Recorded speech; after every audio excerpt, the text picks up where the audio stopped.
Jadi saya berharap bahawa dalam masa 2 minggu ini, tuan-tuan dan puan-puan menjadi duta kepada kami. Bincang, borak, yakinkan jiran-jiran kita, saudara mara kita. Kalau ada anak-anak yang tak nak balik ke, minta mereka balik, mereka pulang. Mengundi. Jangan terperangkap dengan apa yang mereka katakan bahawa this is just a state election. Tidak, tuan-tuan dan puan-puan. Apa yang berlaku di sini mungkin akan mencorak hala tuju kerajaan persekutuan.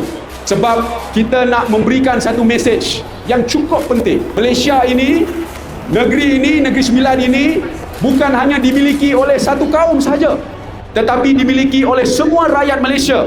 Semua rakyat Malaysia ada hak dan kepentingan di negara kita. Kita tak nak mana-mana orang cuba nak kata bahawa pihak kaum lain sebagai pendatang, kaum lain seperti ada hak yang kurang, kaum lain dilihat sebagai musuh, sebagai orang yang sentiasa sahaja mau meruntuhkan negara ini.